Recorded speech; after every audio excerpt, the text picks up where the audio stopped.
एक बार सर्कस में एक व्यक्ति दो बड़े डंडों के सहारे बंधी एक रस्सी में चलने का खेल दिखा रहा था। वहां बैठे सभी लोग उसकी काफी तारीफ भी कर रहे थे। जैसे जैसे खेल आगे बढ़ता गया, उस व्यक्ति ने रस्सी की ऊंचाई को भी बढ़ा दिया। अब उस व्यक्ति ने अपना आखिरी करतब दिखाया और इस बार उसने अपने बच्चे को कंधे पर बैठा लिया और उसके साथ ही रस्सी पर चलने लगा। इस करतब को देखकर हर कोई टेंशन में आ गया और सोचने लगा कि इस बार अगर इसका बैलेंस बिगड़ गया तो बच्चे का क्या होगा।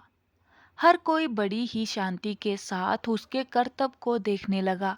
वो व्यक्ति धीरे धीरे रस्सी में आगे की तरफ बढ़ रहा था।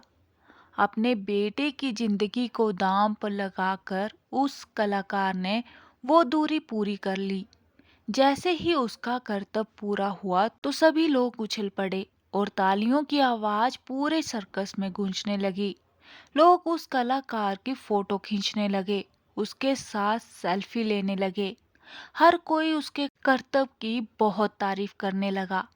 थोड़ी देर में माहौल शांत हुआ तो वो कलाकार माइक के सामने आया और बोला, क्या आपको भरोसा है कि मैं ये दोबारा भी कर सकता हूँ?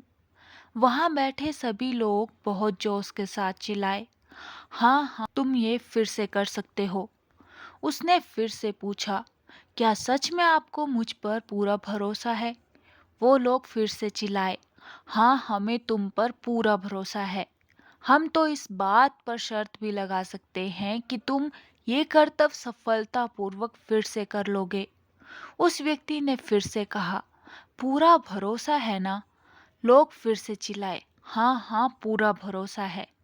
फिर वो कलाकार बोला, जब आप सबको मुझ पर पूरा भरोसा है तो आप में से कोई मुझे अपना बच्चा दे दे।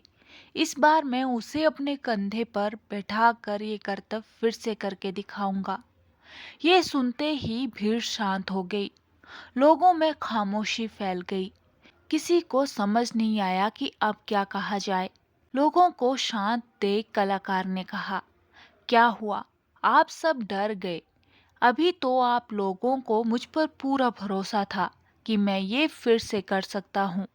असल में आपको केवल भरोसा है कि मैं कर लूँगा, मगर आपको मुझ पर भरोसा नहीं है कि मैं कर ही लूँगा।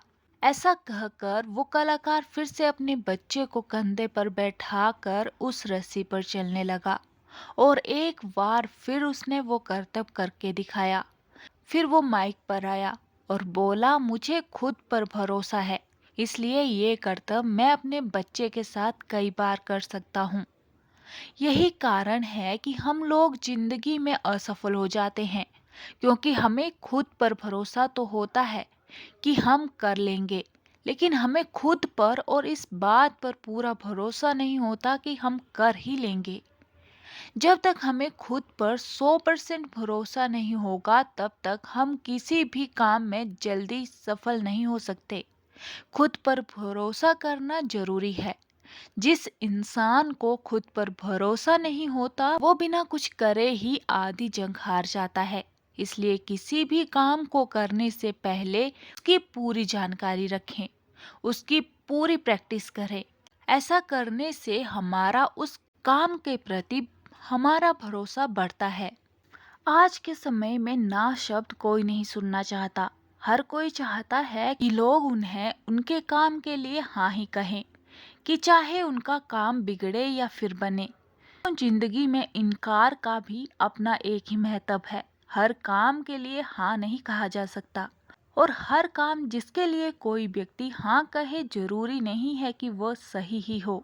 कई लोग ऐसे होते हैं जो खुद के फैसले खुद ही लेते हैं, ना वो दूसरे से कुछ पूछते हैं और ना ही उनकी जिंदगी में कोई ऐसा होता है जो उन्हें मना कर सके।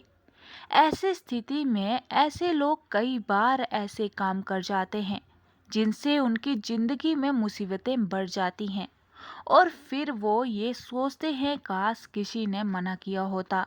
बहुत समय पहले की बात है। एक घने जंगल में एक चिड़िया अपने बच्चों के साथ रहा करती थी। वो चिड़िया जिस पेड़ में रहती थी वह नदी के पास था। जिसकी वजह से चिड़िया को खाने पीने की चीज पास में ही मिल जाती और वो चिड़िया उस जगह को छोड़कर नहीं जाती।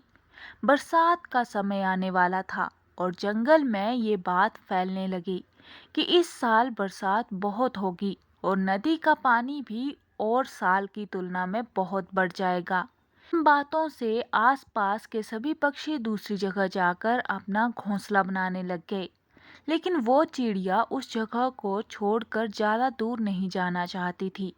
इसलिए वो नदी के पास ही कहीं घोंसला बनाने के लिए कोई बड़ा पेड़ ढूंढने लगी। उस चिड़िया को थोड़ी ही दूर पर दो सबसे बड़े पेड़ मिल गए और वो दोनों एक दूसरे से थोड़ा ही दूरी पर थे। चिड़िया पहले वाले पेड़ के पास गई और बोली, बरसात का समय आने वाला है और इस बार बरसात भी ज्यादा होने वाली है। इसलिए बरसात का समय निकल जाने तक क्या मैं अपने बच्चों के साथ मिलकर तुम्हारी डाली पर घोंसला बनाकर रह सकती हूँ। उस पेड़ ने चिड़िया की बात सुनी। पेड़ कभी किसी को सहारा देने से मना नहीं करते, लेकिन उस पेड़ ने बहुत ही बेरुखी से उस चिड़िया को मना कर दिया और किसी दूसरे पेड़ में घोंसला बनाने की नसीहत दे दी। चिड़िया दुखी हो गई क्योंकि वो पेड़ सबसे बड़ा था। इसके बाद चिड़िया दूसरे पेड़ के पास गई तो उस पेड़ ने चिड़िया की मजबूरी को समझा और घोंसला बनाने की अनुमति दे दी। बरसात के दिन शुरू हो गए और एक दिन बहुत तेज बारिश हुई। सुबह से शाम हो गई लेकिन बरसात रुकी नहीं। धीरे धीरे नदी का पानी बढ़ने लगा और देखते ही देखते वो पहला पेड़ नदी के तेज बहाव से खुद को बचा नहीं पाया और गिरकर नदी में बहने लगा। उस पेड़ को बहता देखकर चिड़िया बोली, हे पेड़, एक दिन मैं तुमसे सहारा मांगने आई थी, परंतु तुमने बड़ी ही बेरुखी से मुझे मना कर दिया था और आज उसी की सजा भगवान ने तुम्हें दी है। उस पेड़ ने बड़े ही शांत मन से चिड़िया से कहा, मैं ये बात पहले ही जानता था कि मेरी जड़ें बहुत कमजोर हैं और इस बार की बरसात में मैं टिक नहीं पाऊंगा। मैं तुम्हारी और तुम्हारे बच्चों की जान खतरे में नहीं डालना चाहता था, इसलिए उस दिन मुझे तुम्हें मना करना पड़ा। अगर मैं तुम्हें मना नहीं करता तो आज तुम भी मेरे साथ बह जाती। और ये कहते कहते पेड़ बह गया। किसी के इनकार को उनकी कठोरता ना समझे, क्या पता उनके उसी इनकार से आपका भला हो। इसलिए जिंदगी में समझदारी से फैसला लें, दूसरों के लिए भी और खुद के लिए भी। तो दोस्तों, इसके बारे में आपकी क्या राय है, हमें कमेंट बॉक्स में ज़रूर बताएं और ज़्यादा से ज़्यादा लाइक और शेयर कीजिएगा। और अगर चैनल पे नए हैं तो आपसे विनम्र निवेदन है कि चैनल को सब्सक्राइब करना ना भूलें। मिलते हैं किसी और वीडियो के साथ, तब तक के लिए धन्यवाद।